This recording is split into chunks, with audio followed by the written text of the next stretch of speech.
This is Lisa from Mobile Tech Review, and it's time for another pen display review for you artists out there. This is the Huion Kamvas, K-A-M-V-A-S, GT-221, and it is a really nice 21-inch pen display. So no touch supported here. This goes up against the Wacom Cintiq 22 HD. It's also a full HD resolution, where the Wacom Cintiq still, even though it's an older product now, costs about $1,700 to $1,800. This one is around $900 or so. So as one of the Chinese clone tablets, if you want to call them that, it's expensive, yes, but it's still a lot cheaper than the Wacom. And there's some newer and better technology inside too that makes it pretty attractive too, in terms of things like how accurate it is going out to the edges of the display, reduced parallax, a lot of pressure levels. You have over 8,000 pressure levels in this, whereas the Wacom is only at 2,000. Now, obviously, Wacom has higher-end products, the 27Q HD, and then the upcoming, oh, I can't wait for the new upcoming ones in 2018 that are 4K resolution, really huge monitors, but then you're looking at $3,000 and more. So for somebody who wants to do art on a big scale, on a budget, this one's worth a look. In fact, we're going to look at it now. So this is the box that the GT-221 Pro comes in. Again, this is the top of the line from Huion. I just would like to point out the fact that it's actually a nice looking box. When we did the UG review, another, again, Chinese pen display competitor, it came in a brown box with no markings on it whatsoever. So this has a little bit more of a commercial look and feel. I think that Huion is probably trying the most to be a commercial competitor. XP Pen as well, but Huion's really going at it. And in fact, as a consumer, I got an email from Wacom, not as a reviewer. This was a consumer-facing email with a survey, and they had a whole bunch of questions about how would we feel if they made lower-cost products in conjunction with Huion. So that tells you that these folks are really, they're go-getters. So you get all the usual myriad things that you get in the box with one of these Chinese pen displays, which includes 2 pens, not just one. You've got the charging cables for the pen. I'll show you that and talk about that. And plenty of cables. You get your VGA, your HDMI, your USB cables, and obviously the charger, extra nibs, a pen case, all the nice goodies. And the display comes in what has to be the largest anti-static Ziploc bag I have ever seen. That's pretty good. They really care about shipping the display. So it's well packed. It's good looking. One thing I'd like to point out, because I have seen 1 or 2 other folks review this and talk about the matte screen protector that's only tacked on in 4 corners. Well, now anyway, maybe before it didn't say it, but it said that you should remove this. This is just to protect it in shipping. Take this off. When you do take that off, you'll see that this is a matte display. Now, there's nothing I can see that you can peel off. I don't know if this is etched glass or a very well applied coating, but I do like the fact that this is matte. Some of the pen displays that I reviewed are not, and the glare can be pretty distracting, especially given the fact that they're not super duper bright. This is an IPS display. It's full HD, 1920 by 1080. And they claim 250 nits of brightness, which is 20 nits more than the Wacom Cintiq 22 HD. And in fact, we did test it at that. So it's fine for indoor use in a not very bright room. If you work in a really bright location with a lot of sunlight, like the room we're recording in, then it gets to be a little problematic. But I think for most people's workplaces, it's fine. In the box, you also get one of these art gloves. Now, I've showed this to you in a couple of other videos I've done because I do tend to use it, particularly with touchscreen displays, to avoid accidental palm rejection failures. This is not a touchscreen, so you're never going to have to worry about palm rejection. There is no touch on this, but still, it helps your hand glide more smoothly and not leave oil. You can buy these separately on Amazon for 10 bucks, but obviously you get one in the box. You get 2 pens. And this is the torpedo pen, that's what I call it. It's a pretty nice large pen with a nice balance to it. This is where the weight is, this is where the thickness is. I enjoyed this pen. You've got 2 buttons here. There is no eraser on the back. And like most of these clones that we reviewed, charges over USB. It's a little pin style charger, just plugs right into the end. Now the charge lasts like a half a year, so no biggie there. It comes with a bunch of nibs. They are all the same. It's not a variety of nibs. So you got replacement nibs. There's about 25 or so. There were some in the pen case itself and then some extra in the box. And I haven't worn out a nib yet on one of these. Usually it takes me about a year to wear out a pen nib sufficiently. You get the pen case, which is pretty nice looking right here. You got a pretty classy thing going on with your nib puller. And like I said, here's a selection of nibs here. There are even more included elsewhere. Your second pen without the case. Software drivers, though, I would say go to their website and download the latest. You know, drivers on CDs become outdated, and they do update their drivers pretty frequently. And their website has pretty decent speed. Some of the clone manufacturers have painfully slow websites. Theirs is fairly good and commercial looking and fairly decent for the driver downloads, which aren't that huge anyway. Works with Mac, works with Windows, and we'll show you both on Windows and on the Mac. Those of you who are familiar with the Huion displays and some of the others, some of the models had the connectors at the bottom, including the Uji that we reviewed. Finally, they moved them to the side. So all the connections are on the side here. That means that when you're raising and lowering the display, you're not accidentally squashing the cords or having them get in the way.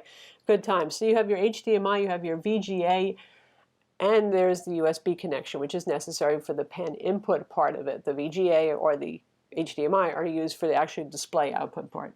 There's also a DVI connector. There is no DVI cable included here, but I don't think a lot of people are using DVI anymore. But if you need one, you can go get one. Also good is the fact that these cables plug in and out of the display. They are separable, so if a cable goes bad, you don't have to replace your whole display or send it in for service. Just get a new cable. The basic monitor controls are up top where you actually can't see them when you're sitting in front of the display. It would be nice if they put them, well, where you could see them. There's a limited set of features. You can adjust the color temperature, but not by standard Kelvin. You can adjust your color, 3 colors individually, basically. I just leave it as a default and use calibration hardware myself. I use the Spider Elite to calibrate it. You can adjust the brightness on this. There's not a whole lot going on with that. What is nice is the express key style keys on both sides of the display. If you're right-handed or if you're left-handed, the settings are mirrored for the 2 sets of keys there. So you've got one that functions primarily as a zooming, and then the rest of them, you know, you can set it to be your undo key, your brush large, brush small in Photoshop, that sort of thing. That's pretty cool. Not a lot of these pen displays have that.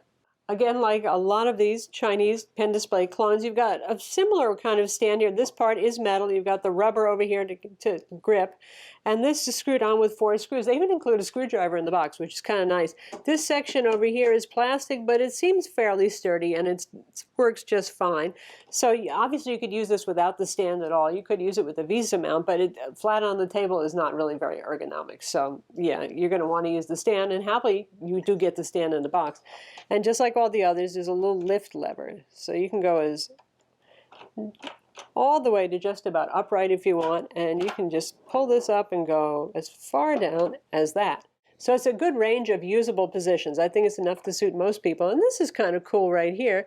What they did, there's a little round hole in the back, so this is where you stick your pen instead of needing something that you put on your desk, you know, and knock over constantly. I know it's a pretty clever touch. The power brick and the cord, you get plenty of cord here with this, and it's a fairly small power brick, smaller than average actually, so I think this will be convenient for reaching just about any outlet.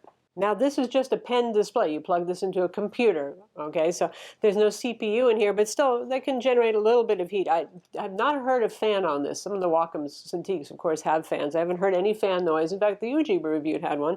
And this is the ventilation area right here. So far it's been silent to use. All right, so now we've got it hooked up to an HP Spectre X360 15-inch. This is the latest Intel 8th generation via the HDMI and the USB cables. And here's what the driver looks like. Now, I haven't set it up in display mirroring mode, so we're seeing the same thing on both displays. You can have it set up as a secondary display or as the primary display. The challenge is with a lot of these Chinese pen display tablets is it's pretty difficult to do if you're running with different resolution displays. So this, of course, is full HD 1920 by 1080, but the Spectre X360 is a 4K display, and I just couldn't get them really working together reliably. It's not a problem under the Mac, and we'll show you the Mac in a minute. So I just gave up and I'm doing the mirroring mode. You can assign the work area here, and you can actually choose which display your work area is. It doesn't really make a whole lot of sense to set it to be something other than the Huion display, so there you have it.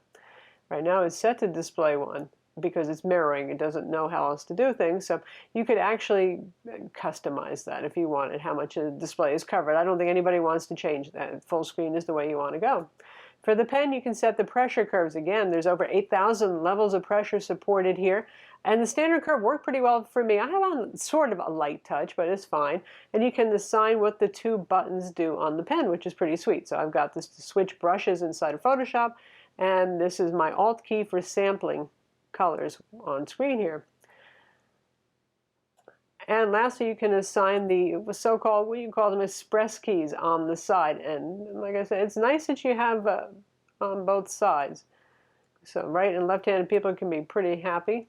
So I've assigned this as undo, for example. You get the idea. So that's pretty decent stuff right there. And then there's calibration function if you want to calibrate the pressure points on this. As a pointer, obviously it works well. How about the menus? You know, with some of these, often it's hard to be exact there. That's working just fine. And this by default handles zooming, which is pretty darn nice.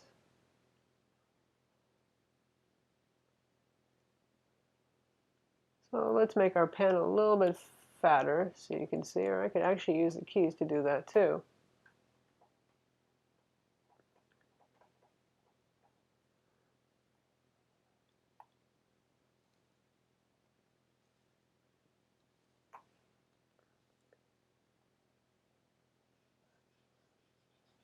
So there's my sketching brush set a little bit large right now. Let's make it a bit smaller so we can see the precision of it.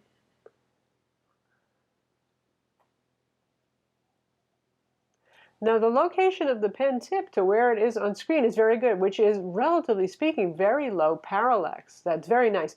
Compared to the Wacom Cintiq 22 HD, this is actually a lot less parallax and a lot better edge detection as these things go. Well, this is a newer technology. It's probably a UC Logic digitizer inside here. I don't know for sure, but that's nice, and I particularly dislike parallax, so I'm pretty happy with that. Tilt, you're not going to get any tilt, though. The same line, whether you're laying it on the side or whether you're doing it upright. So there's that. In terms of diagonal lines, look at that. Any movement you see there is probably going to be my hand, because I'm not going to be that exact. There you go.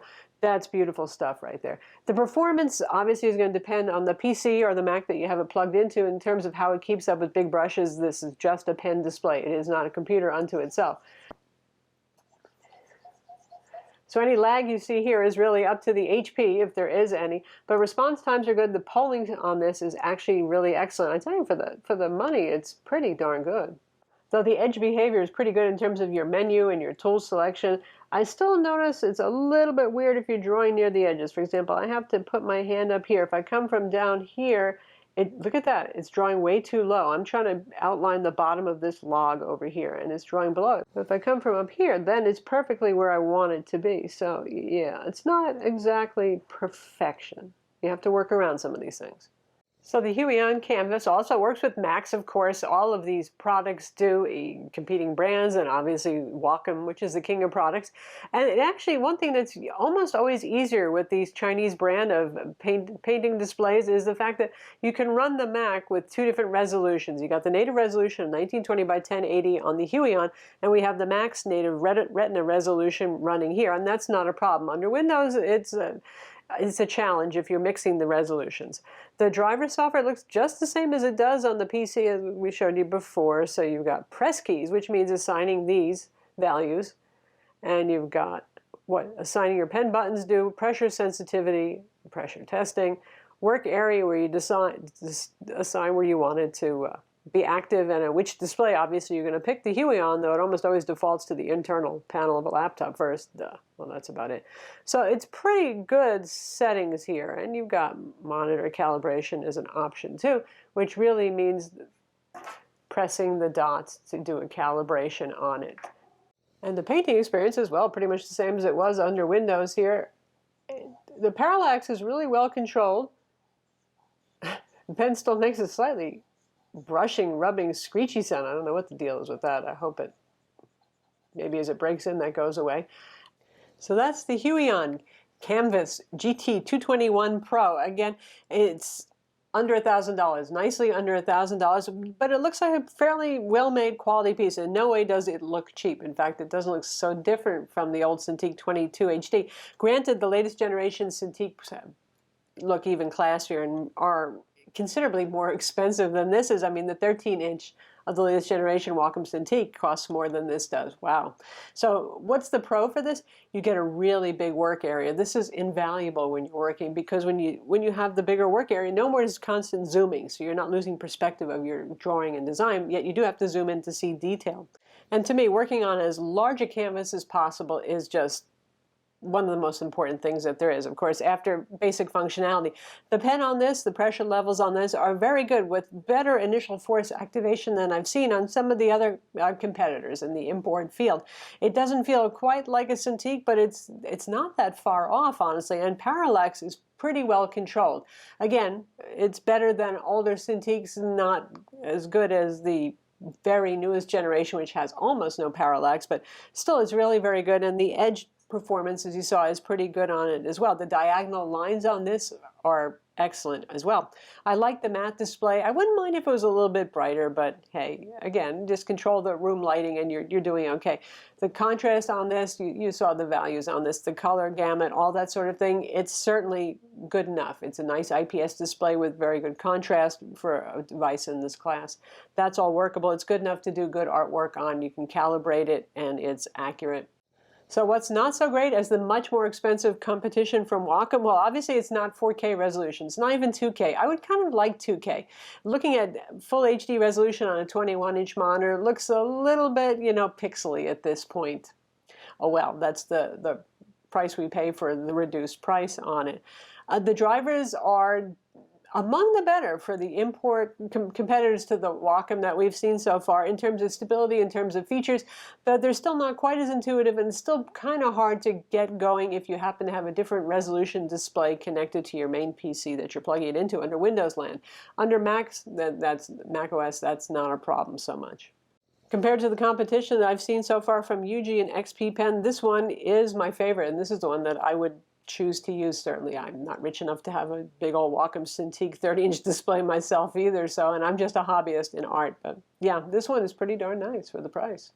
I'm Lisa from Mobile Tech Review. Be sure to subscribe to our YouTube channel for more cool tech videos, including art product coverage, and thumbs up if you like this vid.